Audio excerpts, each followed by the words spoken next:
Hola, buenas noches a todos. Vamos a hacer el primer ejercicio de electromagnetismo selectividad física 2012. A una espira circular de 5 centímetros de radio que descansa en el plano X, Y, se le aplica durante el intervalo de tiempo de t igual a 0 a t igual a 5 segundos un campo magnético B igual a 0,1 t cuadrado K Tesla, donde t minúscula es el tiempo en segundos. Apartado A. Calcule el flujo magnético que atraviesa la espira y represente gráficamente la fuerza electromotriz inducida en la espira en función del tiempo. Apartado B. Razone cómo cambiaría la fuerza electromotriz inducida en la espira si I, el campo magnético fuera B igual a 2 menos 0,01 t cuadrado K Teslas y I, la espira estuviera situada en el plano XZ. Recordamos datos más importantes: radio de la espira 0,05 metros, he pasado a los centímetros a metros, tiempo desde 0 a 5 segundos y campo magnético es variable en función del tiempo y vale 0,1 t cuadrado.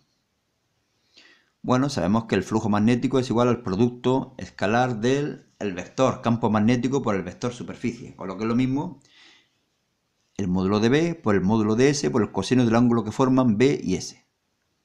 En nuestro caso sería 0,1 t cuadrado por pi por 0,05 al cuadrado por coseno de 0. Obtenemos un valor de 7,85 por 10 elevado a menos 4 t cuadrado Weber. Recordar que la superficie de un círculo es pi r cuadrado, claro. Bueno, la fuerza electromotriz es igual a menos la derivada del flujo con respecto al tiempo. Solamente tener en cuenta que ese signo menos es poco importante en principio, puesto que solamente indica que el sentido de la corriente eléctrica inducida se opondrá a la variación del flujo magnético que ha dado lugar a la corriente inducida.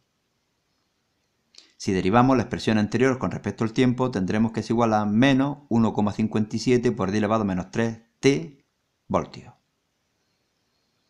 Bueno, para hacer la representación gráfica entre 0 y 5 segundos, pues en principio tendríamos que darle valores a t de 0, 1, 2, 3, 4, 5 y obtener los diferentes valores de la fuerza electromotriz.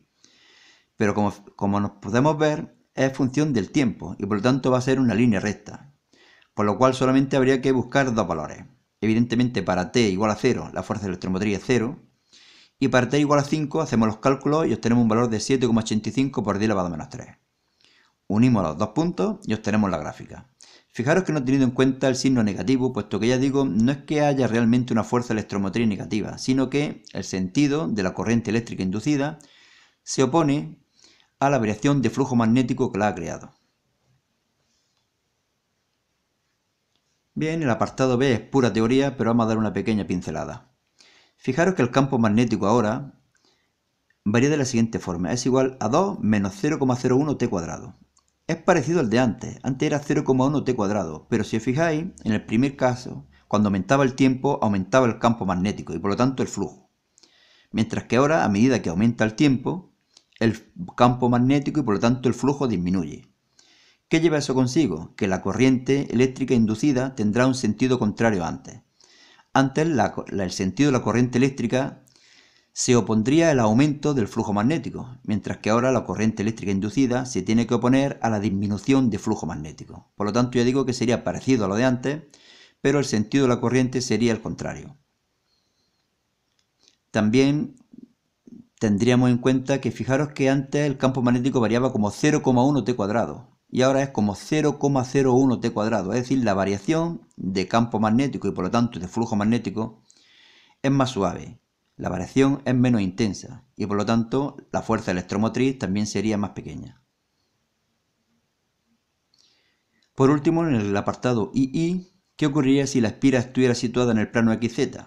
Pues bien, si el campo magnético varía en el eje Z y la espira está situada en el eje XZ, no habrá flujo magnético a través de la espira, no habrá por lo tanto variación de flujo magnético y por ello la fuerza electromotriz sería cero, es decir, no hay corriente eléctrica inducida.